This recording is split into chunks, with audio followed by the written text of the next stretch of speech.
Good morning, ladies and gentlemen. Good morning, everyone, and a very warm welcome to this launch of the China-Britain Business Council's report, Net Zero, targeting net zero and the prospects for UK-China business to work together to achieve this. I'm Andrew Seaton, I'm the Chief Executive of the China-Britain Business Council. Great to see you all. This, in fact, is the first live in-person event that CBBC has done since lockdown. It was perhaps a little bit of a risk planning to do it this way, but I'm very pleased we did. And it's great to see you all here because that demonstrates this was the right route to go down. Today, we are launching our report. There are three, I guess, strands of thought behind this idea. The first is the obvious one, what's going on in Glasgow these 2 weeks, which is about the need to do everything that we can internationally and globally to reduce carbon, so to tackle the climate change emergency. The second strand is the thought that business is going to be at the heart of this, that the research, the innovation, the technology, the ideas, the systems, the products, the services that are going to help the world make that transition are largely going to come from businesses. And we're a business organisation. And the third strand was that businesses won't be operating within national borders to do this. By definition, this is going to need international collaboration between businesses, between universities and other institutions. And we, in that broader context, wanted particularly to focus on the prospects for UK and China business to work together and other institutions, to look a bit at what's going on now in the net zero space between UK and Chinese businesses, and to look at the prospects for what more they could do together. A bit later, we are going to have a panel discussion with a terrific lineup of speakers, chaired by Katie Lee from HSBC. And before that, we've got some welcoming and keynote addresses. In a minute, we're going to be having a video from the Chinese ambassador, Ambassador Zheng Zeguang. He wasn't able to travel here in person because of COVID restrictions, but he sent actually a very thoughtful and interesting video address. We'll then have a video address from Mr. Fang Wenjian, who is the chair of the Chinese Chamber of Commerce in the UK, our good friends and partners. And then we'll hear from Simon Verley, who's Vice Chair and Head of Energy at KPMG. And can I just register our big thanks to KPMG, who are our principal supporters and sponsors for the whole report. Before then, I would very much like to welcome Sir Sherard Cooper-Coles to give his welcoming comments. Sir Sherard is Head of Group Public Affairs at HSBC Holdings, and much more importantly, is the Chairman of the China-Britain Business Council. Sir Sherard.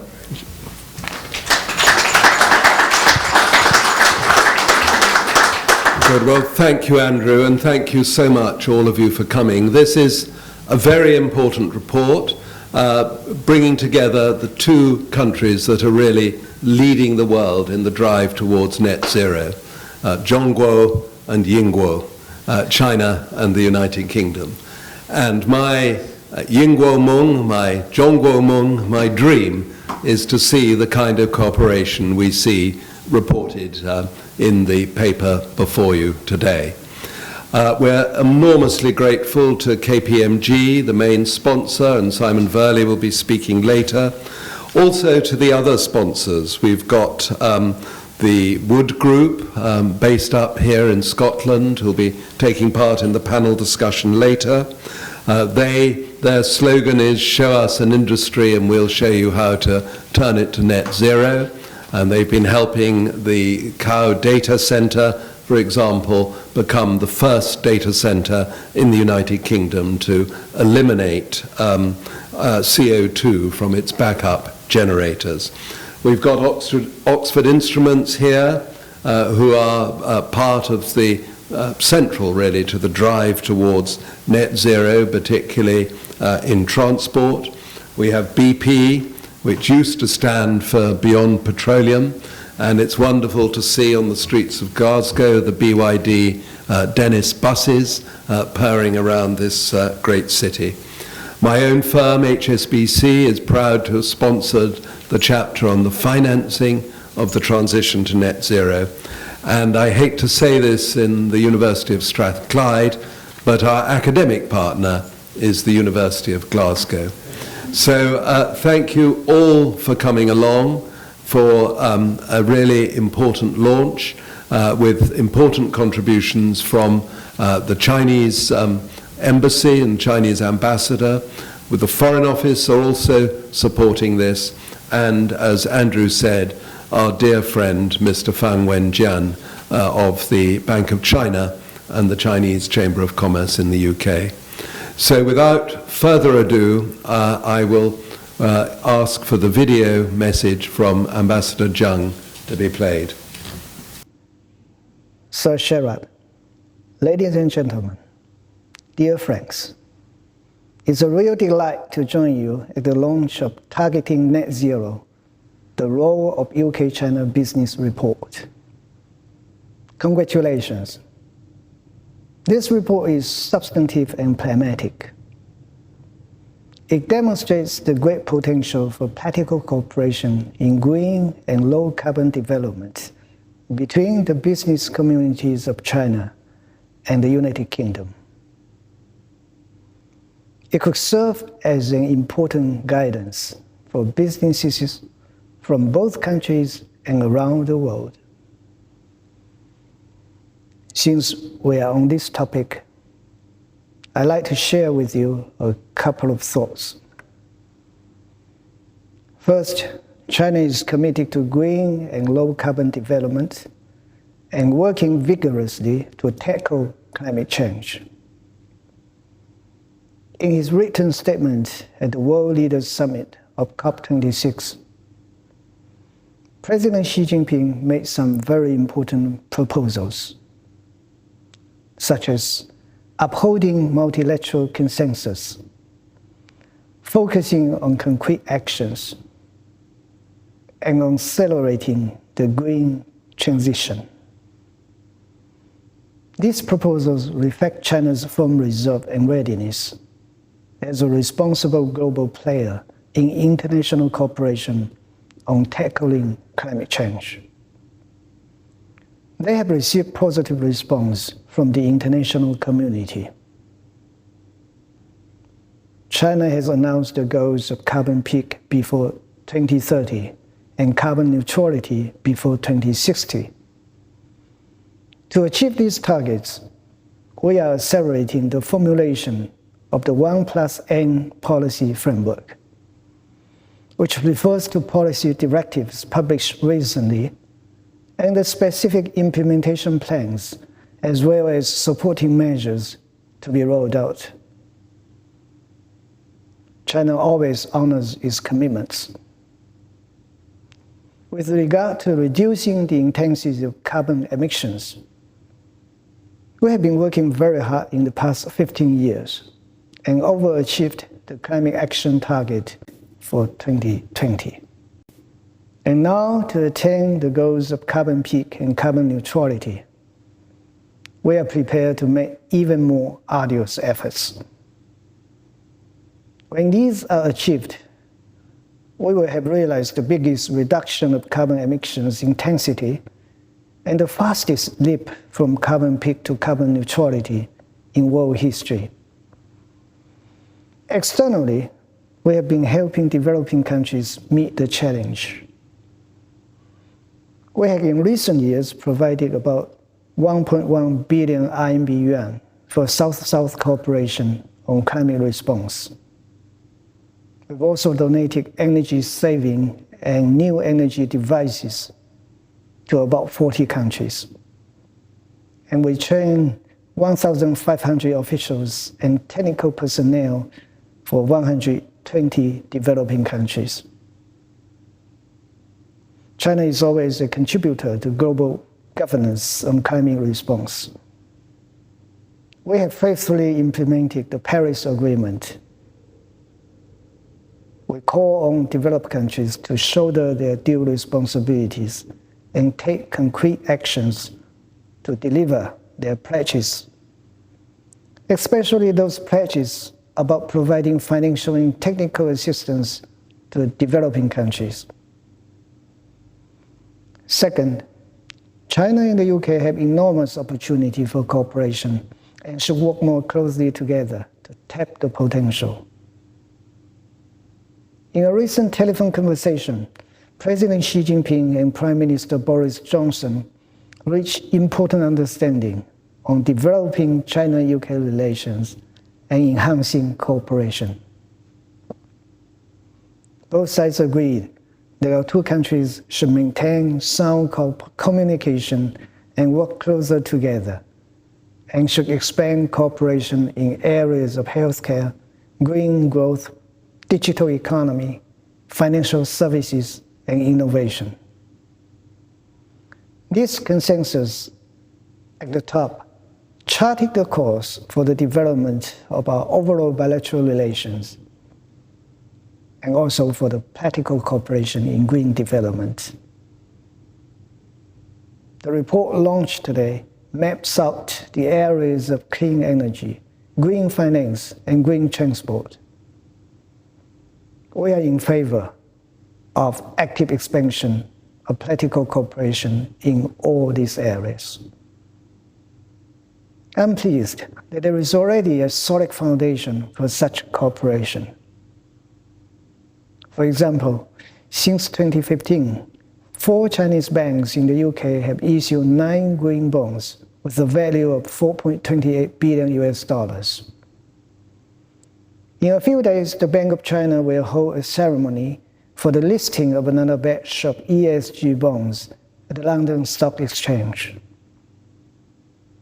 China's Huaneng Group has put into operation Europe's largest battery storage project here in the UK, and is planning to make further investment in the projects. All these will contribute to the UK's efforts in reaching its net zero target. Going forward, businesses from our two countries should leverage their respective strengths, deepen cooperation at the bilateral level, as well as in BRI partner countries. I'm quite sure that green development is going to define the quality and become a key area for China-UK cooperation in the future. Third, China and the UK should pull in the same direction and foster a sound political atmosphere and business environment for cooperation. China's economy continues to recover steadily, and we have already seen preliminary success in high-quality growth. The first 3 quarters this year has registered a growth of 9.8% year-on-year, and we have full confidence that the annual target for economic and social development will be reached. China's import in the same period totaled nearly $2 trillion and recorded a growth of 32.6%. This was a new historical high. We are deepening reform and opening up on all fronts in China. We will continue to foster a market-based, law-based, and open business environment. And we welcome, as always, investment from all countries, including the United Kingdom. Likewise, we hope the UK government will provide a fair, just, and non-discriminatory environment for Chinese companies. The 4th China International Import Expo, which opened a few days ago, saw the participation of 93 companies from the UK. This speaks eloquently about the enthusiasm of British companies for the Chinese market and their confidence in its prospects. President Xi Jinping addressed the opening ceremony of the Expo, and he stressed, "We will not change our resolve to open wider at a high standard. We will not change our determination to share development opportunities with the rest of the world. And we will not change our commitment to an economic globalization that is more open, inclusive, balanced, and beneficial for all." The business communities as the backbone of China-UK economic relations, should step up dialogue and build long-term partnerships. Business associations of the two countries should help our companies to get connected and build platforms for communication and cooperation.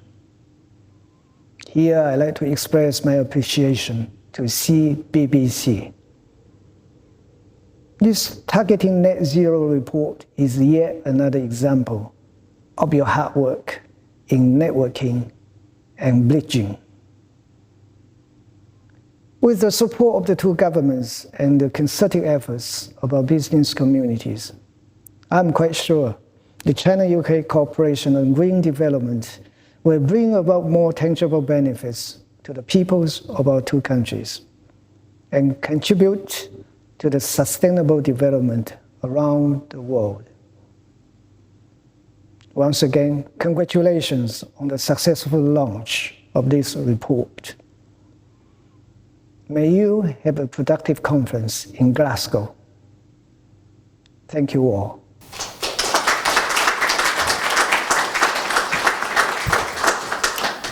It seems a bit strange to offer thanks from a distance, but anyway, I would like to record our thanks to the Ambassador for those very, very encouraging and pertinent remarks.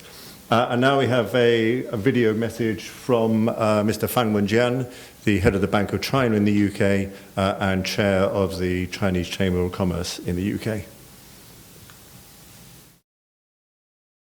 Your Excellency, Ambassador Zheng Zeguang, Sir Gerard, Mr. Verley, ladies and gentlemen, good morning. First of all, I would like to congratulate and thank our longtime valued partner, Sir Gerard. It is my great honor to join you today for the launch of the report Targeting Net Zero. Please also allow me to congratulate CBBC and KPMG on the quality of this report and its timeliness. This report sheds light on the opportunities and challenges around 5 key important themes relating to COP26. What's particularly impressive is that it provides deep dive real-life case studies on how Chinese and UK companies are playing important roles in helping to achieve the ambitious net zero targets. I also want to say special thanks to His Excellency Ambassador Zheng for the very inspiring speech, which highlighted the promising prospects of continued cooperation between UK and China in tackling the common challenge of climate change. Taking this opportunity from the perspectives of CCC UK and Chinese enterprises in the UK, please allow me to make a few points. First, Chinese enterprises in the UK are fully committed to green and sustainable development in the UK.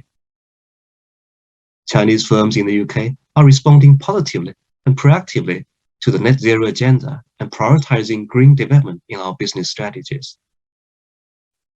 CCC UK research shows the majority of surveyed Chinese companies have plans to develop ESG initiatives in the UK and will prioritize these initiatives in the next 1 to 2 years. Environmental related issues in ESG have long been a focus for Chinese enterprises in the UK. There is strong consensus among Chinese business leaders here that we will continue to invest and develop in this area. In net zero targets, we have integrated our ambition with the ambition of the UK. Secondly, the Chinese enterprises have the capacity and confidence to help the UK meet its net zero target. Many people in the UK still have misconception or inadequate understanding about the Chinese enterprises. In recent years, Chinese government has placed great emphasis on high-quality development. Under government encouragement, new sectors that boost green and sustainable growth has been burgeoning. China is already taking the lead in many sectors, whether in terms of technology or its application. For example, China has become the second top filer of international green patents in 2020, especially in green transportation technologies. We are confident that we can utilize our advanced technologies, products, experiences, talents, and capital to help accelerate the net zero transition in the UK. Thirdly, Chinese enterprises are already making tangible contributions to the UK's low carbon transition. and with support from both governments, we will be able to contribute more. In the field of green finance, Chinese banks are issuing innovative green bonds in the London market. In the field of clean transportation, BYD, the world's leading electric bus manufacturer, is a good example, as highlighted in this report. With over 500 electric buses already in use in more than 10 cities across the UK, their buses have a cumulative mileage of more than 35 million miles, which has reduced more than 60,000 tons of carbon emissions. There are other cases in the report launched today. All these showcases are just the tip of the iceberg demonstrating the fruitful results achieved from green cooperation between China and the UK enterprises.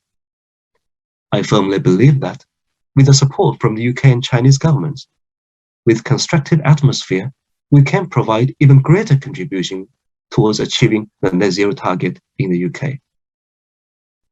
Ladies and gentlemen, action speaks louder than words. This is a race to zero, not a walk. We have no time to lose. We firmly believe there is great potential to be unleashed through UK-China business cooperation.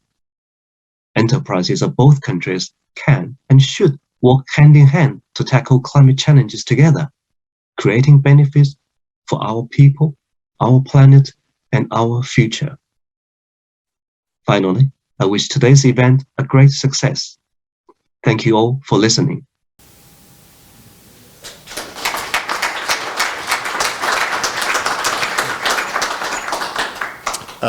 Thank you very much, Mr. Fang, again, from a distance, but nonetheless very warm, very sincerely meant. I thought it was interesting as well, both in Mr. Fang's comments and the Ambassador, the focus on investments by Chinese companies in net zero relevant technology and facilities in the UK, the reference to BYD buses, for example, Envision's investment in the new battery plant in Sunderland. If you look at the extent of Chinese involvement in offshore wind, that too is growing.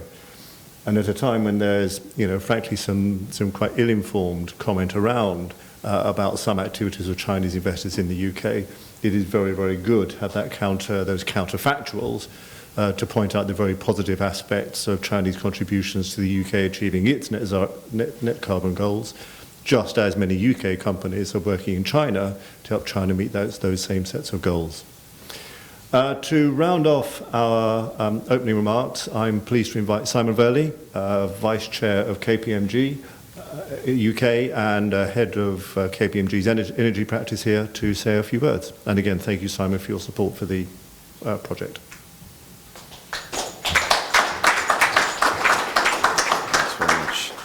Thanks very much, Andrew, and delighted to be here. And good morning, ladies and gentlemen. So just to introduce myself, Simon Verley, I'm Vice Chair and, as Andrew said, Head of Energy. I've had about 30 years advising on energy and climate change, 25 of them in the government, where I was a former colleague of Sherrod's many years ago, once upon a time, and obviously dealt with Chinese companies extensively over that period, both in my time in government and now at KPMG. And as a firm, we're proud sponsors of this report and this event, but also we're committed ourselves to net zero by 2030. We have a huge presence here in the UK, globally, but also in China, where we have 28 offices and over 12,000 staff. And we support companies either as auditors or as advisors, helping them make this transition to a low-carbon future. So in the next few minutes, I just want to highlight a few areas we think are ripe for further collaboration between the UK and China. So let's start with the extraordinary position we find ourselves in today in this second week in COP, which is over 80% of the world now signed up to net zero targets. That compares to less than 30% only a year ago. First time in certainly my lifetime we've had this proportion of the world committed to net zero, with China, the US, the EU and the UK all on the same page in terms of trying to strive towards a net zero future. And so the UK and China have very much the shared objective in terms of getting to net zero, but they do have somewhat different starting points. Recently we published something called the Net Zero Readiness Index, which assessed countries' readiness to make the transition. The UK came out in our assessment second overall to Norway in that league table. It reflects some of the legal framework we have here in the UK with the Climate Change Act, the strong political consensus there is, and the significant progress the UK's made in decarbonising its power sector over the past decade. And the result of that has been that we're almost halfway to net zero here in the UK on the UN basis for measuring emissions. Since 1990, emissions down by almost 50%, whilst GDP has risen by almost 80%. And we've taken coal pretty much entirely off our power system. 10 years ago, coal was still producing 40% of UK's power. Today, it's virtually zero, and the last coal-fired power station will shut in 2024. But we also have to recognise that some of this impressive record is about deindustrialisation, and some of those emissions have been exported abroad, including to China, so the record is not as strong when you look at it on a consumption basis in that regard. China is, of course, in a different stage of economic development, so naturally has further to go, but as we heard from the ambassador earlier, the 14th five-year plan commits China to net zero by 2060 and to peaking emissions by 2030. And I've just come from a breakfast this morning where Lord Adair Turner from the Energy Transitions Commission was saying here that they believe China can get to a net zero power system by the early 2040s, which would be a remarkable transition and extremely swift. So turning in a bit more detail to the UK's strategy, and it's worth just considering some of the raft of announcements that have been made in recent months by the UK government. It's the first time we've had a comprehensive net zero strategy from the UK, published just before COP, and it represents, I think, a significant step forward for all investors to see how that integrated plan comes together. But it includes a raft of commitments: a net zero power system by 2035, the end of the sale of petrol and diesel cars by 2030, banning gas boilers by 2035, and hydrogen playing a huge role in our future net zero economy, with perhaps 20 to 35% of total energy coming from clean hydrogen by 2050. And of course, the government's also announced the first plans for carbon capture and storage here in the UK, with plans for 4 industrial clusters by 2030. So a really bold and ambitious set of plans announced here. And the Climate Change Committee has estimated that this will require annual investment of more than £40 billion a year over the next 3 decades as we seek to invest in all of those areas. So the attention very much here in the UK is now shifting from strategy to delivery and to follow through, and to making sure that the regulatory frameworks enable that investment on that scale to happen. But it hopefully is a useful blueprint in terms of sharing lessons about what can be achieved, particularly in the power sector.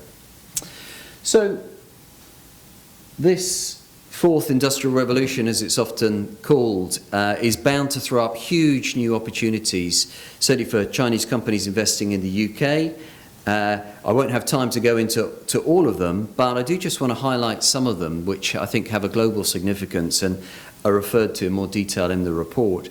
The first on offshore wind. UK and China are very much leading the way together on offshore wind at the moment. The UK government has set a target of 40 gigawatts by 2030, but the latest projections suggest we might need closer to 100 gigawatts by 2050. So this is just the start.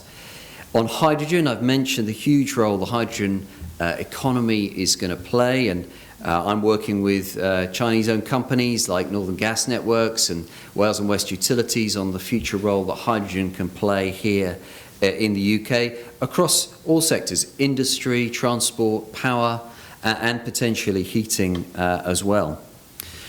Carbon capture and storage, as I've mentioned, is just about to get going. Here in the UK, we've had the first 2 clusters announced in Teesside and Humber, and also in the Merseyside, the HyNet cluster. Smart grids and EV charging, again, I'm working with UK Power Networks, which has a huge role to play there in terms of moving ahead with EV charging and with smarter power grids. And a sector that's not mentioned on this chart but is worthy of mention is, of course, the North Sea energy transition as we shift from oil and gas production to a low carbon and renewable future. And again, Chinese companies have a huge role to play there as well. But just thinking about the areas where the UK could potentially play a lead and where there may be export opportunities, as Rishi Sunak said last week, London can definitely become the centre of global carbon trading. The UK can also lead the way in terms of climate risk disclosures, and we had some really important announcements last week from the UK government requiring net zero transition plans for all listed companies by 2023. But also the announcement from the International Sustainability Standards Board about there being global reporting standards developed on climate risk reporting over the next 12 months. And I think London, the UK, can be at the absolute heart of driving that disclosure agenda and also as a hub for carbon trading. Secondly, I think it's worth highlighting our experience in the power sector. As I say, we've almost taken coal completely off our power system whilst driving the growth of renewables. Thankfully, we've managed to keep the lights on whilst we've done that over the past 10 years. We wrote a report earlier this year with SSE which looked at the experience of the UK in making that transition, which may also be an area where the UK can share best practice. A third area on this chart might be the digital platforms, the smart energy platforms, linking together the low carbon technologies. We have great firms like Octopus Energy, which are now servicing, with their Kraken platform, 12 million customers globally. And I think the UK's unique geology and geography can actually bring together a low carbon energy system by combining offshore wind, by combining other renewables, hydrogen, and carbon capture and storage. We actually have the potential here to show how net zero can be delivered in a way that maximises growth and ensures security of supply. And I'm sure our panel, our expert panel, will probably have some other ideas in terms of areas of future collaboration. I just wanted to finish, I've mentioned hydrogen and carbon capture, so I won't dwell on that, but I did want to just finish in terms of the scale that China and its transition is going to offer. Because in 2020 alone, as you can see from the chart behind me, China added 72 gigawatts of wind and 48 gigawatts of solar. That's more than the total installed capacity of the UK power system added in 1 year. And that's going to be repeated year after year after year. So for me, that just shows the sheer scale of the opportunity that exists in terms of UK export to China and areas that we might be able to support. So just to conclude, I absolutely endorse the Ambassador's comments, and as we heard earlier, the UK and China share the same goal of getting to net zero, and it's going to present huge opportunities for those businesses that choose to seize the initiative, and it can be the basis of the deeper collaboration between UK and China. So thank you very much indeed for listening.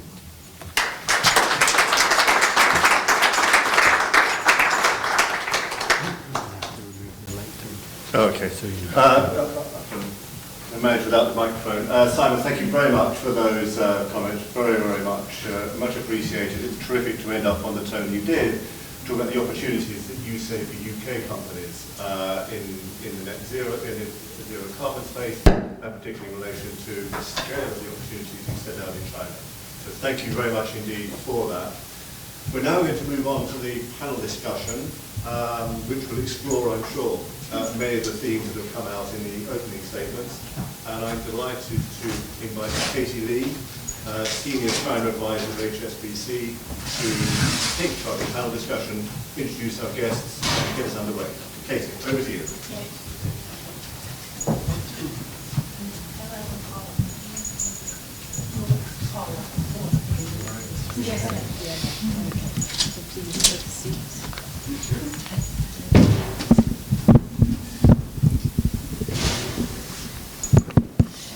So good morning, everybody. I hope you can hear me. Yeah. So I'm delighted to be here chairing this panel discussion after already a very positive start on this whole area. We've been set the exam question as whether climate change can be the broker of improving UK-China relations. And I think what we've heard so far has been extremely positive. First of all, just a very quick apology from Nick Bridge, who was due to be with us is the special representative of the Foreign Secretary on climate change. He's deep in negotiations, as you would expect, on the Warsaw International Mechanism. So apologies from him. But let me now turn and ask everyone to introduce themselves. We have another substitute. Surprise, yes. Hello, hi, my name is Paula Fitzpatrick. I am with Wood. I offer Anne Rosenberg's apologies for not being able to attend. We at Wood House are actually hosting a big day there on gender and diversity and inclusion. So if you're in the area, pop by, please, and you're welcome in Wood House. But apologies on behalf of Anne. I have been with Wood since 2005. I joined Wood as a subsea pipeline engineer, have worked on capital offshore projects as a project manager, and am now in a role of Vice President of Business Development for our Conventional Energies Group in the Americas. As you know, Wood is based in the UK in Aberdeen. We have a long history here. I'm happy to say we've been involved with all of the industrial clusters that are being developed. So thank you very much for allowing me to sit on the panel today. Yeah. How's that? There we go. Hello, I'm Stuart Woods. I'm Managing Director for Oxford Instruments. We manufacture a wide variety of scientific equipment and processes that enable a lot of the transitions that we heard about this morning. And what's amazing about them is they're developed and manufactured here in the UK. And that allows us to really bridge that gap and enable and really accelerate some of the changes that we've spoken about.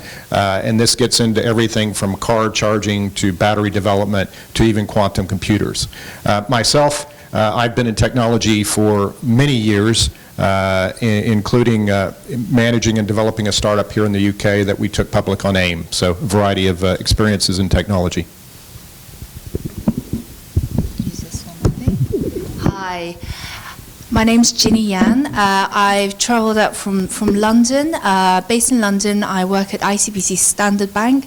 For those of you who haven't heard of ICBC Standard, you may have heard of ICBC and Standard, but ICBC Standard is a child, I guess, of both those parents. And I'm a China macroeconomist, so I'm the chief China economist. And I hope to really tell you a little bit about, from macro policy, how all of these themes discussed today is really connecting to China's vision, but also UK and global economic environment, how it makes sense that certain policies and certain initiatives are coming together. And I'm just a scientist. I'm a theoretical physicist, but I work at the Adam Smith Business School, and I'm interested in nature-based solutions. So I've been working on trying to understand how nature can respond to climate and how we can work with nature to address some of the challenges, not just with climate, but with biodiversity. I lead a coalition of global corporates who are trying to figure out the solution, co-create the solutions, connecting the opposite ends of the carbon market, as well as linking on-the-ground action to the financial sector and figuring out how we can pay for all of this. I've worked for 20 years in China, including establishing 11 public-private partnerships together with companies in the UK and in China, all focused on decarbonising the food system and agriculture in China and restoring China's soil health. There's more carbon, 3 times more carbon in soil than there is in the atmosphere. So let's get it out of the atmosphere, let's get it in soil, and the co-benefits are huge.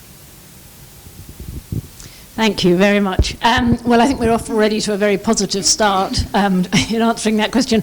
But maybe we could just ask you, Ginny, a little bit more about the role of finance and the importance that that's going to play in delivering some of these solutions. Thank you. I mean, that's a very important question, but I think sitting here at COP26, I think, well, the city that is hosting COP26, but certainly it is being noticed globally.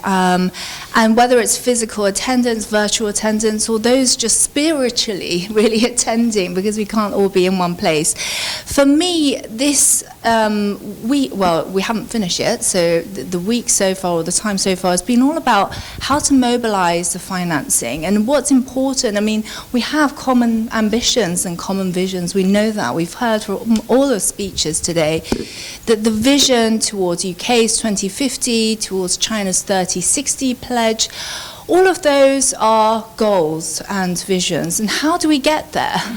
And I think that's why finances is so important, and actually so many of us, that are trying to observe what's happening, the commitments and agreements being made by different industries and organizations, is actually this is defining COP. This time round, it's a finance COP26. I don't know whether the scientists or those, leaders in other industries agree with me, but certainly what's really going to be the oil that really moves this engine is how do we mobilize the finance? Not just a government-led finance, but certainly, how private sectors are incentivized to really participate and channel that finance in. And really, I'll keep it brief. I don't know how long I have, by the way, to answer, because I can be sitting here all day talking about this topic, but I just wrote a report on that. I find it fascinating because just as I walked up George Street from the station, there was a statue of Robert Peel, the Corn Laws, and it took me back to my economics degree. And it was, of course, it's about tariffs. Of course, today's world, in the globalized world, we're not encouraging tariffs. However, we want to create pricing to incentivize financing towards adequate channels. And that's why I think that's really, for me, defines my trip over here. And how do we price carbon is a question that we all have to address, which is really important. Just finally, I noticed today, and actually in recent days, there's been many initiatives. One of those is the Chinese Central Bank, PBOC, actually launched a new monetary policy tool, which is essentially matching lending by banks, 60% of face value. So essentially boosting bank lending at a much lower rate to market, 1.75, which is much lower than the market rate, above 2%. So the incentives from a monetary policy perspective is also really important. So that's just my economist quick take on why finance is so important to make the ambitions happen. Thank you very much. John, perhaps you'd like to come in, being part of the Adam Smith Institute, and you may well have an academic take on. I do, actually, and I agree wholeheartedly. The interesting thing is for the first time in my life and career, I should say, money's not the issue. Money's there. We know how to do a lot of this stuff. The coalition I've put together, we reached about 70% of the land surface. We could get started tomorrow to start these nature-based solutions, 2 gigatons of carbon per year out of the atmosphere. The challenge is, as I see it, is about how we phase in the risk management of these investments. So I've got a conversation tomorrow with an organization that thinks they want to give us $10 billion to do stuff in India. I'm very interested to figure out how we actually operationalize that, because if they imagine that there's a guaranteed return on investment, that's the end of the conversation, because there isn't. But if, on the other hand, we can combine this with some public, maybe even philanthropic funding to de-risk those investments, and then there's a place for return on investment with lower risk, that's a conversation we can have. But you've got to corral a hell of a lot of stakeholders together round a table, and I'm just the idiot in the room that brings people around a table and gets them talking about how we do this. You need an honest broker role, because these organizations don't seem to be able to have that conversation with each other. And the other thing I would say is that whatever we do needs to be science-based, because there's a lot of organizations out there trying to do stuff that just isn't possible. And if we get off on the wrong foot, because you made the point, we have no time to waste. We talk about 10 years, we've got 5 years, probably less, to turn the tanker around. And we've got to do it properly. It has to be science-based, so you have to connect the science to the finance, to the business, and you've got to connect a whole bunch of businesses together and get government involved as well. It's like herding cats. But if you put a food trough in the middle, you can actually herd cats. And the food trough, I think, is the available finance. But the way we do that, I would say we still don't know how to do that, but we need to co-create the solutions with all of the stakeholders at the same time. Thank you very much. Well, luckily we have a company here that is all about solutions, and that's Wood. So maybe, Paula, you'd like to just say a bit about how you could see a way of facilitating. Well, if I had the solution to that, wouldn't I be the most popular girl at the party? Well, I think you both raise good points around the finances there, the technology is there. There's different businesses and market sectors who have to come together to agree, and de-risking it is very important. But in 5 years, I mean, we could still be talking about it. So I think the need for financial models is needed right now, like you said, indicating a broker. As far as engineering solutions, you know, we've heard a lot last week and this week that solutions do exist. There is new technologies out there around carbon, but if we're looking at the low-hanging fruit, and I know that's an overused term, but if we look at the low-hanging fruit, it's not going to take new technologies. And the theme I have heard last week at COP, the theme I have heard today from the ambassador, and other speakers is about collaboration and communication and working together, because each of us has a piece of the puzzle that is going to have to be used to form the whole picture. We at Wood have lots of pieces that we can borrow from the oil and gas industry, moving into even renewables, right? We have to not reinvent the wheel, but we have to look at the technologies we have at hand and move much quicker. Sure. I think it's odd that sitting here as business, I'm probably the one that's going to point most to science, right? From Oxford Instruments standpoint, I think we've hit on it from a business standpoint, but there is so much that has to be done from a science standpoint.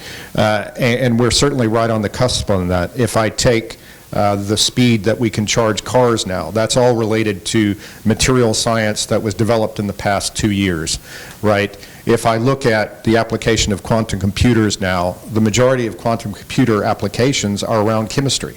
We still don't understand how fertilizers work in soil, right? These are all chemical equations and chemical processes that are an element of what we have to solve as we go forward through and solving some of the questions around climate change. Fundamentally, we have to enable science, and we have to focus on the fact that the goal that we're trying to achieve is net zero.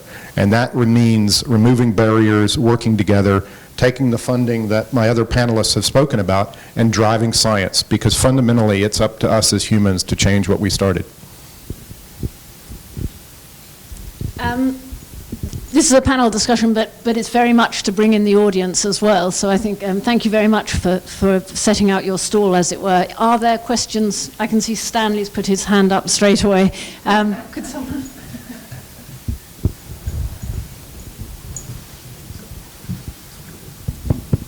Well, I'm Stanley Johnson. I'm here as the International Ambassador of the Conservative Environment Network. So my question is really more on the political. If I look at the panel in front of me, I see, can climate change be the broker for improving UK-China relationships? I think that's the topic we have today. So I'm really grateful that Sir Sherrod invited me along, and you, Katie, because my answer to that question would be absolutely yes. And the report which you are launching today does seem to me to be a tremendously important report. And what really got across to me was the ambassador's speech was, of course, very positive, encouraging. But I was particularly encouraged by the second speech, who I think was Mr. Chang, where he was making the point that actually China's effort in encouraging the UK to meet its net zero targets is absolutely fundamental. And I think this is something which would really resonate tremendously in the political context, if you see what I'm getting at. Because where I stand, I see, this kind of fuzz of antagonism out there in the marketplace, and not at all a realization of the tremendously positive sign which is coming out of China on both sides, and we saw in the two speeches. So my comment would be, this is tremendously important, and my question to the panel would be, how can we make more effort to actually get this message across to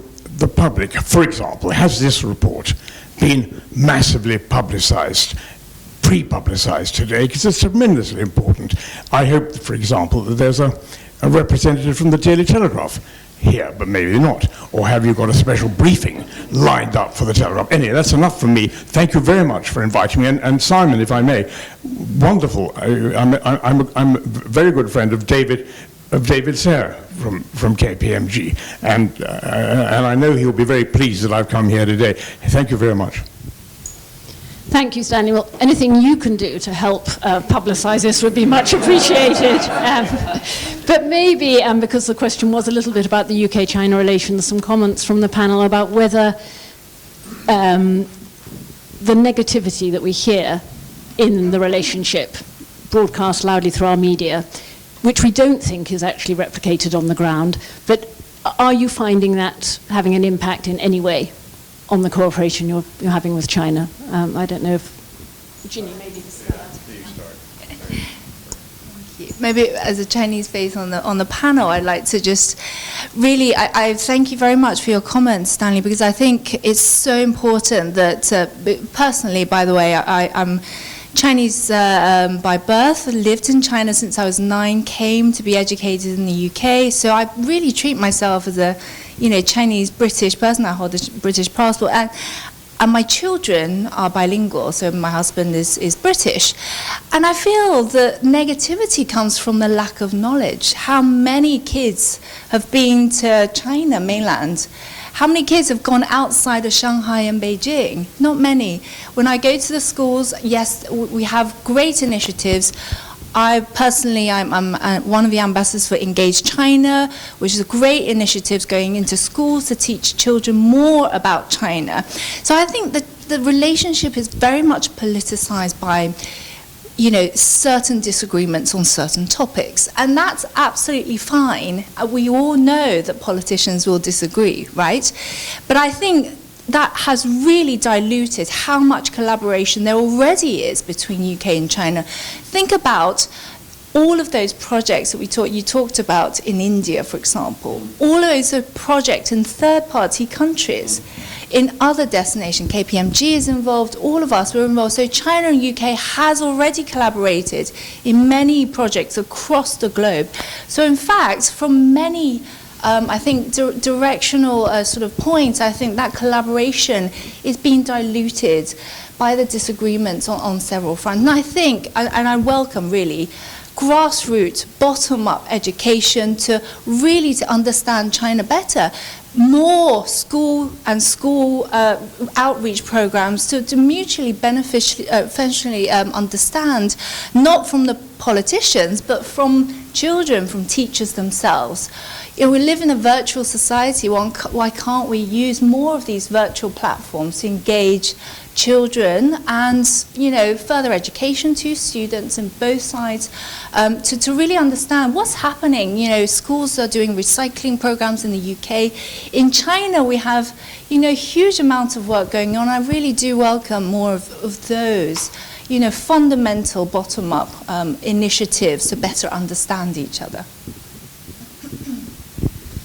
I guess I can take a different approach in that I was born in the States and I've lived here in the UK for well over 20 years.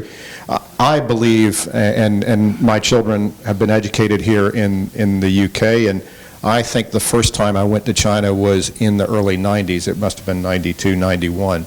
And I've probably been back every other year ever since. I think from my standpoint, and having lived here in the UK for so long and understanding the strengths and particularly the business side and the scientific side, I think it's up to the UK to stand on its own 2 feet. I mean, there is no reason why the UK needs to rely on its allies to form its own opinion. I think it's up to the UK to decide its direction, and given even the stats that we saw from KPMG with regards to how strong we are in the leadership of net zero, we can stand on our feet. We can really take a leadership role in this and take that forward. And I think fundamentally, culturally, between the two countries, between China and the UK, I think there's a lot that can be developed from that standpoint. There's a lot of synergies. And I think it's really just up for the politicians to understand that the people back it, and they should step forward from that standpoint. John? Thanks. So I've got some experience of, as I said, working in China for the last 20 years and seen how much change there's been and learning. And also I spend a lot of time in the countryside in rural China and the massive changes that have occurred there. I think the project I most recently had in China was to explore the potential for delivering these public-private partnerships between the two countries. And of course, when I applied to get the funding, I lied shamelessly in the application form about how many we could achieve.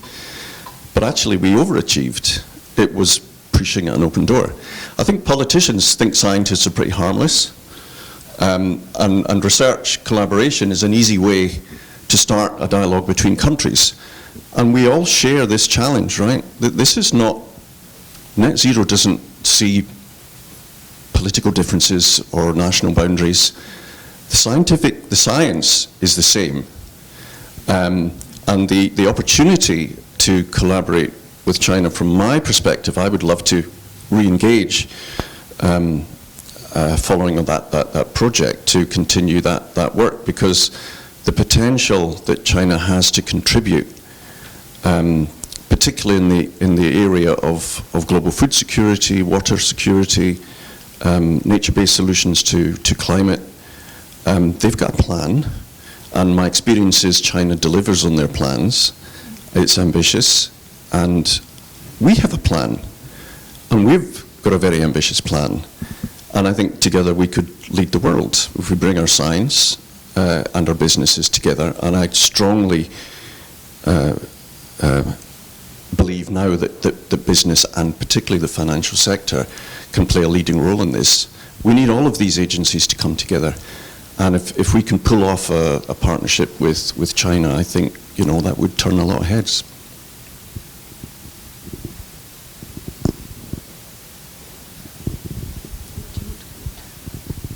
Well, I believe I am wholly unqualified to answer this question, being from the U.S., but listening to the panel, I will say there's a common theme here. Live in the U.S., have lived in the U.S. almost all of my life. What I will say is anything on the news, I don't believe it. I mean, so the U.S. has a pretty good media resource there, and politicians will speak what they want to speak about and what they want to endorse. So I think we as individuals have to make up our own mind about how we're going to move forward into this energy transition to reach net zero. And to your point, the people that we should be speaking to and understand how it's impacting are the people who live the everyday lives, not necessarily the politicians. So the students, the teachers, the workers, the people like us who are just trying to make a better world. And I think that anything that has happened in the past, and I know this sounds naive, we have to leave behind us, and we have to look forward to be able to move into the energy transition together. Good. Well, I just wish there were some people from Westminster able to listen to this. Do we have any more questions? Yes, John.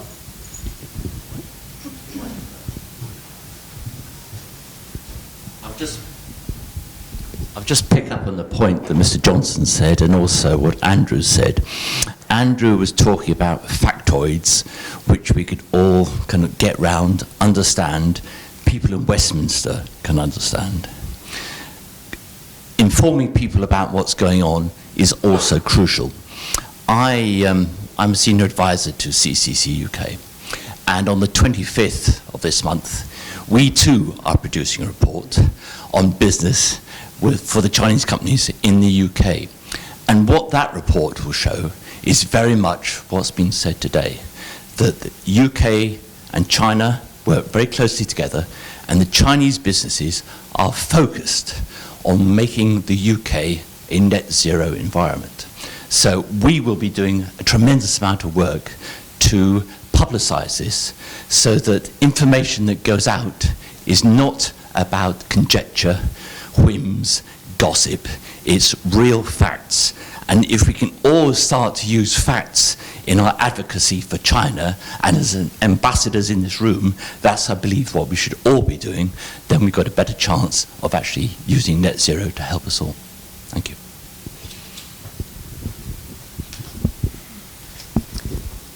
Anyone else? Yes? Hands up. I think I might be loud enough, actually.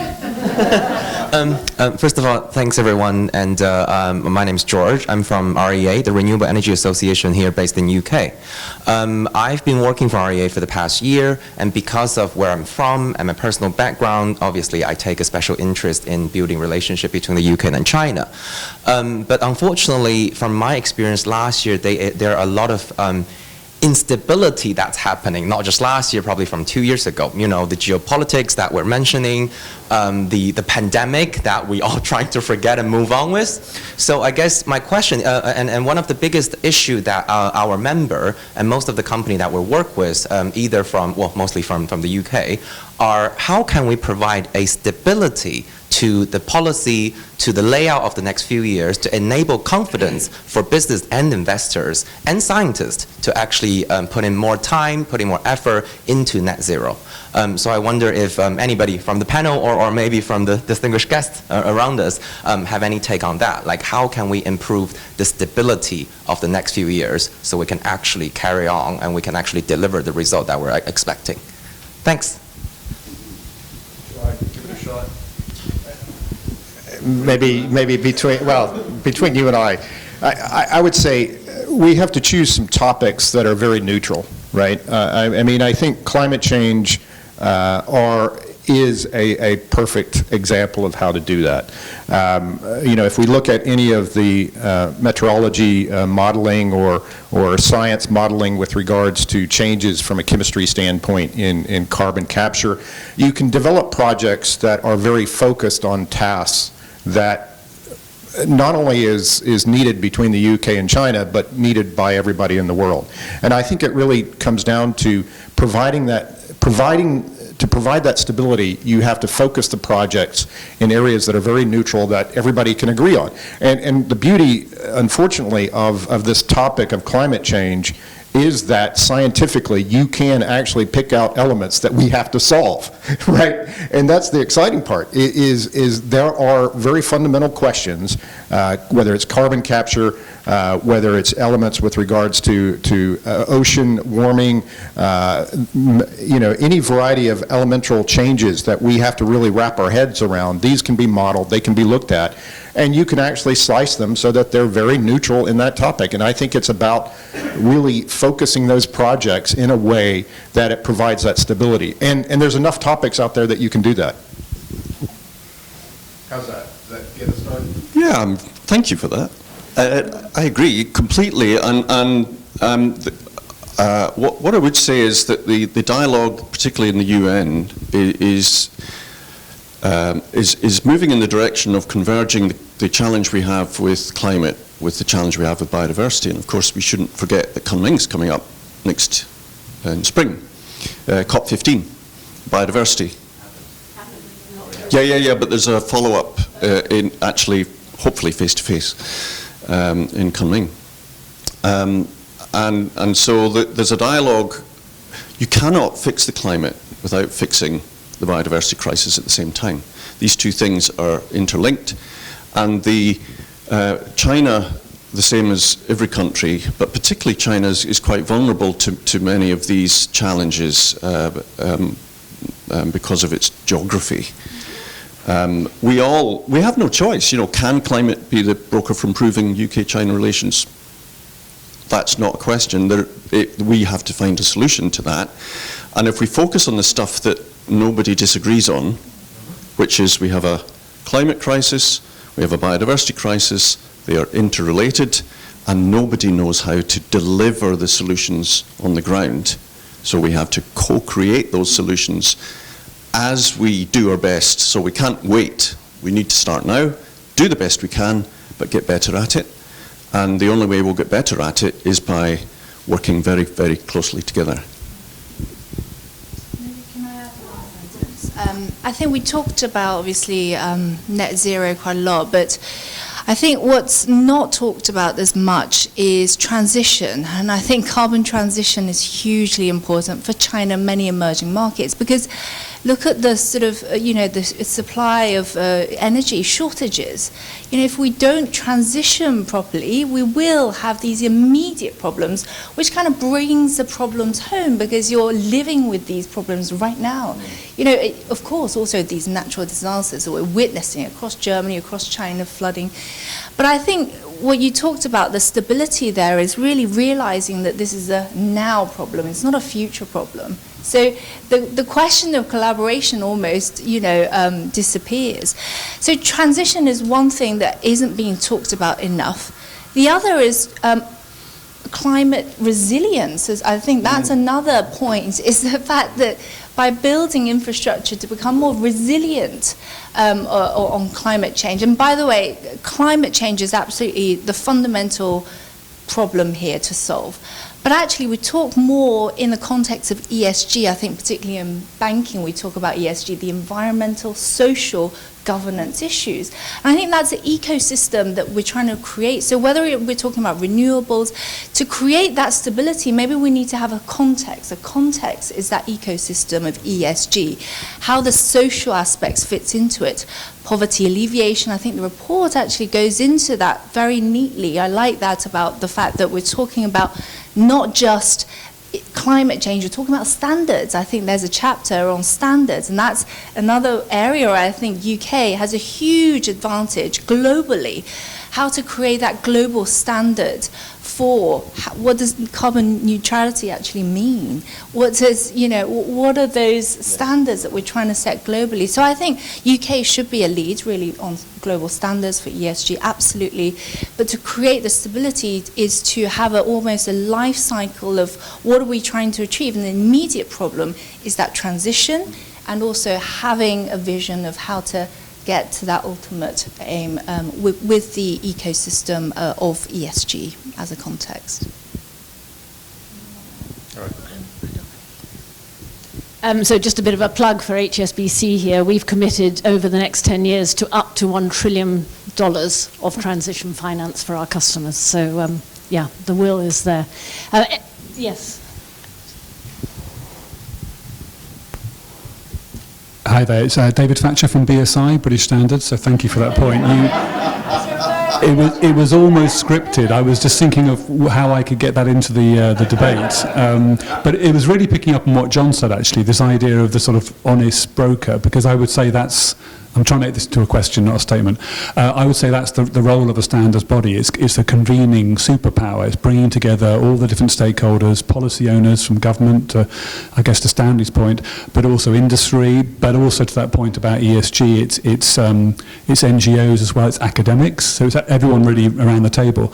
And we actually at BSI, apart from the case study on carbon neutrality we have in the report, we do have a very strong relationship with SAC, the Standards Administration of China. We've done a lot of collaboration with SAC, our Chinese fellow partner of ISO, on things like smart cities, developing BSI standards, and then they become piloted in China. So I just wanted to say that, yes, those conversations are already happening. I think you're right, obviously, that BSI has a great global leadership role within ISO, but it is through that collaboration that we're looking to accelerate the development of knowledge, and then that itself then will speed up the transition. So Actually, that's not a question, but anyway, it may be some food for thought for the panel to kind of cogitate over anyway, but happy to pick up on conversations later on that. Thank you. The gentleman next to you, yeah. Hi everyone, my name is Chris Williams. I'm a professor in international management at a business school in France. And my question really is about the manager and management in this very complex problem. So obviously we teach MBAs, for example, DBAs. We have lots of students coming from China into our business schools in the West, and we try and impart some kind of managerial skills. And when we talk about de-risking, I think someone mentioned the issue of risk management in terms of the investment. Managers on the ground have an important role to play. We teach project management, we teach change management, we teach international management, cross-cultural management, all of these different forms of management and the role of the manager in de-risking. So just wondered what your opinions were and your thoughts were on the challenge facing the manager, and what can business schools in particular do to improve the manager of the future within this context? Who would like to have a go at that? Yes, I was going to say you're the obvious choice to start off, maybe. What are the role of business schools? Well, obviously they are completely central to all of this. Look, I have no business being in a business school, right? I'm a physicist, and I sort of look. Pardon? Everything's physics is okay. Yeah, you know, I'll talk to you later about that because I don't think it is. What I would say, maybe more than so, project management. Yeah, is a no-brainer. What we need is a very different kind of leadership. And that's not the same as management, right? And I was talking, so I'm going to steal somebody else's phrase. Because we need coalitions, we need stakeholders to come together around a table. We need to create an ecosystem, not an ego system, right? That's a massive culture change, right, in itself. You've got to have organizations that are willing to admit what they don't know. Now, I'm working on a World Economic Forum program to decarbonize European food system, and we have 15 organizations that have now, after a year or so of working together, finally agreed that we haven't a clue how we're going to do this, right? But that we need to co-create that solution. And if you're going to kind of move that forward, I find it very interesting how that whole process is being managed, and how leadership is emerging from that. It's not about egos. In a sense, that whole thing moves forward in an invisible way, and I'll say like Adam Smith's invisible hand, right? I don't believe in that stuff, but there is a kind of sense that there's no room for egos in how we move this forward. And we do, we need a different kind of leadership that enables very complex brokership between different types of organizations, not just in the private sector, but between private and public sector. And then, of course, once you've got that thing moving, then you need to bring in very, very good project management, because we have so very little time, and this is a global scale problem. So you need people who can manage multi-billion-dollar projects, international, global projects, and that there's not too many of that. Engineering sector has people that can do that sort of thing, but they're short in supply, I think. So that it is an issue that I think that we're going to, assuming that we are able to leverage the funding and get these big things happening, that finding the talent and skills to, because we don't have time to grow it.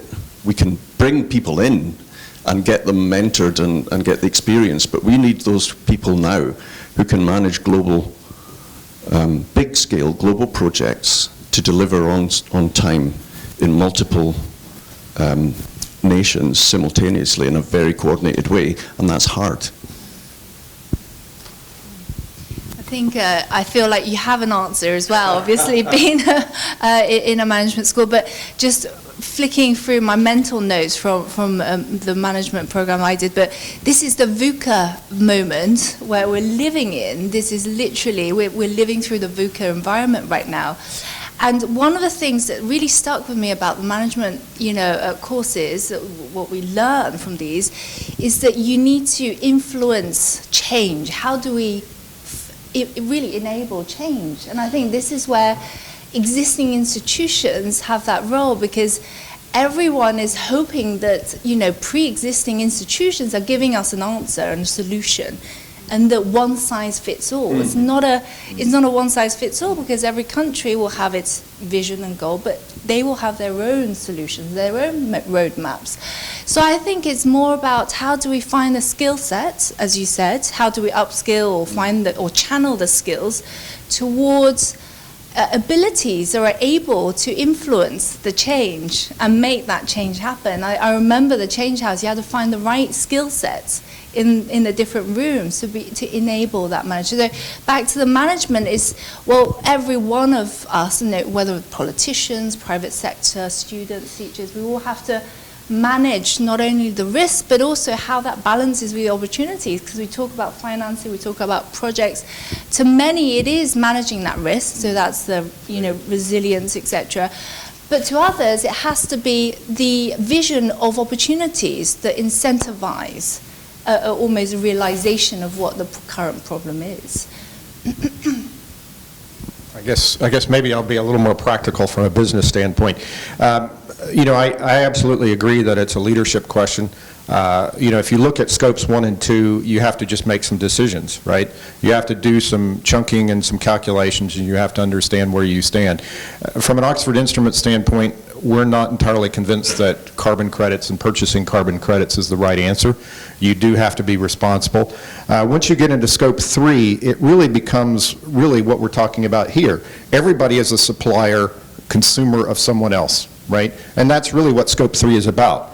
And so if you make the hard decisions and you provide the leadership about yourself in scope 1 and 2, then really the relationships that you develop, and even if we talk about UK to China, that is really a scope 3 relationship. And if we can drive net zero across that border, then we're in fact solving the scope 3 question. And if the leadership comes at 1 and 2 from the individuals, then we're actually getting there.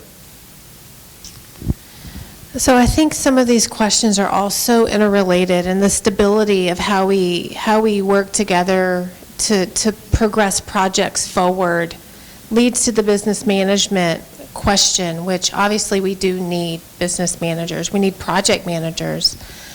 But I'm a practical person. I do come from the project side of the business, and I'm wondering, amongst all of these great conversations we're having, what does it really mean? When you ask the question about how do we provide stability to get the projects going, we have a dearth of projects available that we think we can agree on. I don't know if I agree with that, but because we all come to the table with our own opinion from different countries, and I can't assume to know what someone who lives in China feels every day. So how do we start looking at the projects available? How do we start deciding on the projects we can move forward with? How can we integrate all of these conversations and move something forward? I'm like, what does that mean? When is it going to happen? How's it going to go? So I think it's more of a commentary around the projects that are out there. I think we agree on what needs to happen. I think we need to break it down, start moving it through the funnel, right? Have some criteria against the projects that we want to see happen. Start ticking off the criteria and pick some of those to move them forward. And business managers are a big part of it. Yeah, and we're in the middle of a pandemic where borders are shut, so I think this cooperation becomes even more challenging. Do we have time, I think, for 1 or 2 more questions? So, yes, the lady here. Hello, I'm Helen Mulligan. I'm from Cambridge Architectural Research, so also coming from a commercial company, but with an academic background. I've been working with Chinese counterparts on the academic field since the 1980s, and from a business point of view, providing consulting services in the property and construction areas since the 1990s. And I agree very much that there is a great deal of cooperation and identification of joint objectives in the academic circles, and also between individuals and personal relationships on the ground. But we've talked very much about the need for timely operational application of what we agree personally and between academics. And I think that's the area in which the certainty that George talked about, the stability, needs to be provided for businesses to put together the great ideas, the established techniques, and, as we've heard, the available finance to have the risk management to put the finance into the right areas. And I think signalling, in particular from political actors, is essential in this area, not only in targeting, but in accelerating those targets and seeing a mechanism for that to happen. So I'd like the panel's opinion, please, on how signalling of that kind can best be achieved.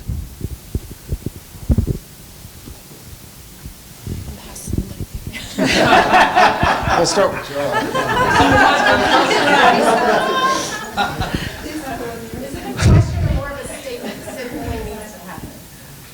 Yeah. What exactly was the question?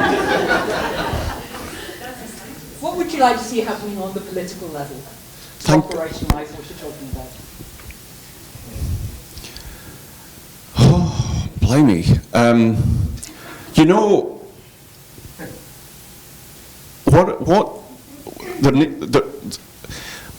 I have almost given up on waiting for the right kind of ambition and urgency to emerge in the global political landscape, right? I think we're moving in the right direction. We're just not moving fast enough, and there's not enough happening. What I think, this is why I've spent most of my time working with, I think, organizations that are operating at a scale significant enough that they can just go on and do it.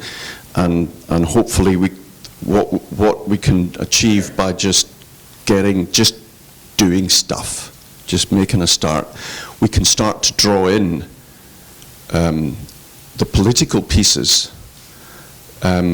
Because I don't think politicians on their own know how to do this. Businesses on their own don't know how to do this. But together, I think we do. But I think the political process, and this is just a personal perspective, needs to come in to make sure that as many barriers as possible are removed for making progress in the right direction, rather than necessarily coming up with, at the beginning, and playing that leading role, if you like. I think we have to figure out, because it is businesses, at the scale that needs to operate, it's going to be private sector delivering a hell of a lot of this. And we need to get the private sector aligned, bring in the private finance, but bring in the public finance at the same time to de-risk what needs to happen. So there's a bit of phasing to be done. So I would say that what I would like is for the politicians to get the sleeves rolled up and sit around a table and not try to provide the answers, but listen and work with the community to co-develop the policy level levers that are needed to deliver the solution that is emerging from that table. And that was completely off the top of my head. Well, it obviously is a very complex question, but I know what they shouldn't do, which is to finger point at one another, which I think is completely not constructive. Maybe speaking from a macroeconomist perspective and also in the finance sector, actually we are seeing those signals. For example, I talked already about the central bank. So for example, we have these sovereign green bonds, the European Union, obviously there's an EC sovereign bond. PBOC, as I said, is trying to reduce the cost of funding to all sectors. Perhaps on a wider scale, maybe we can agree on sectors whereby there is no politics, is mainly to attract as much financing as possible at the lowest minimum cost of funding. So it's more about the, where to channel the proceeds of these financing. As you said, the funding is absolutely available. And actually, in fact, in today's macro environment, we're living with a flood of liquidity. Where is that liquidity going towards? It's in being inflated. We're living through inflation.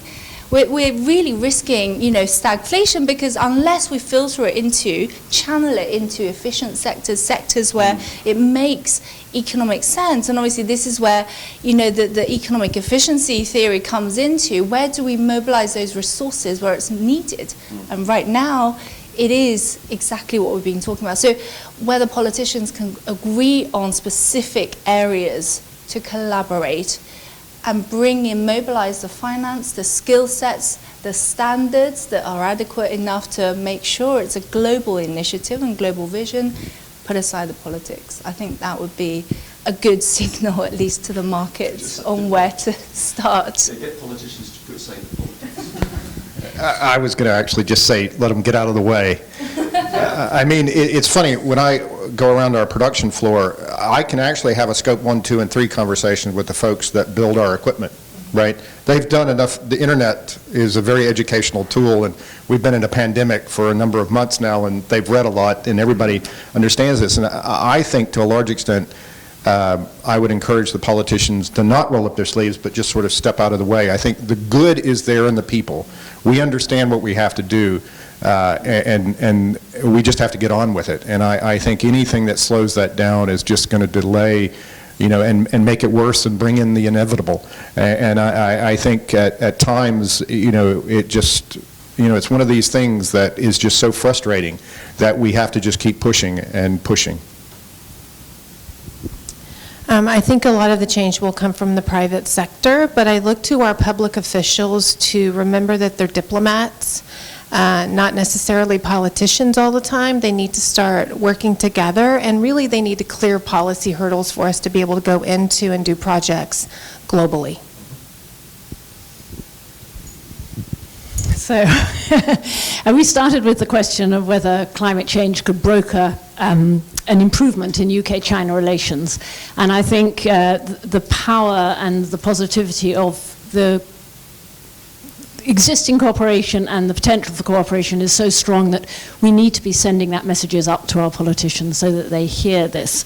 Wang Yi, China's foreign minister, warned the US that climate issues cannot be separated from wider diplomatic issues, but I think actually they have to be, and that there is so much good going on here that I would like to say that the answer is a sort of resounding yes, but it's up to all of us to tell these stories and to lobby whichever political sort of areas you can be in to keep this story going forward. And as you said, time is now. But I think we definitely have to tell the story more loudly and more confidently, because there's so much to tell. I think that probably brings the panel to an end. Yeah. Can I just grab a book?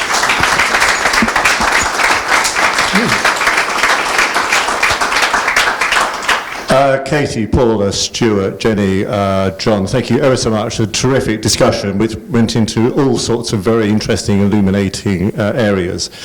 I mean, looking back, I'm not going to try and summarise the morning as a whole. I hope there are some takeaways for people. I think that what we tried to do through the report was to highlight, whatever the politics may be, was to highlight just how much is going on in business terms between the UK and China in this sector, whether it's the activity of some of the Chinese companies investing here, which we touched on, which the ambassador touched on, which Fan Wenjian touched on, whether it's some of the UK companies operating in China in this sector, people like BP and Wood and Oxford Instruments.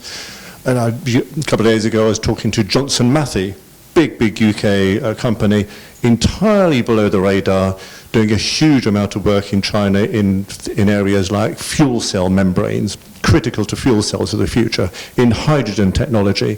Again, just getting on with it underneath the surface. So business is doing this stuff.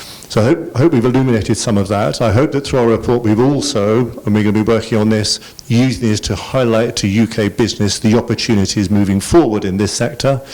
A lot are involved. We need to get more companies involved for the sake of the UK's economy as it develops its own zero carbon technologies and so on. And I think that business case is a very important part of the second question which considered, raised by Mr. Johnson, about whether this sector can be some sort of catalyst for improving overall UK-China relations.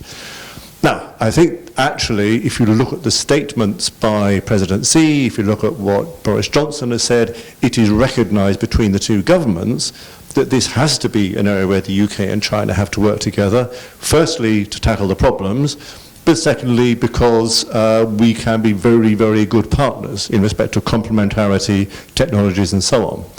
So if you like, the policy framework is there, a bit to the point that you raised in your question. But to make that policy framework real, it seems to me from our experience, what really, really counts are specific examples. So specific examples of UK and Chinese companies operating in this sector. Universities too. Sherrod, I and Katie met this morning with the principal of Strathclyde, Jim MacDonald, and by the way, you ought to thank the University of Strathclyde for hosting us here this morning. And some fantastic UK-China cooperation he was talking about in the realm of superconductors. Again, very, very important for the zero carbon agenda. So I think, from CBBC's perspective, we're doing as much as we can to get these stories out. That's part of the report today. That's part of the discussion this morning. Thank you for that. But for any companies in the room, if you want to learn more about what we're doing, or if you are doing stuff in this area which you would like to work with us to get those stories out, then please get in touch. And I hope that way we can at least give some substantive underpinning to that broader framework of UK-China cooperation and on climate, and to get across the message here that this is very, very powerful in the UK's own interest, which is sometimes a bit of the narrative that gets lost in the works. Anyway, that's probably more than you needed, but again, panelists, thank you ever so much for a terrific discussion. Thank you again to our sponsors and our participants in the report. Thank you, ladies and gentlemen, for your questions and comments from the floor, which really added to the discussion this morning. That brings to an end formal proceedings. Lunch is now served. There's a casual buffet lunch back where we had coffee and tea to carry on the discussions further then. But for now, thank you very much indeed, and have a good afternoon. Thank you.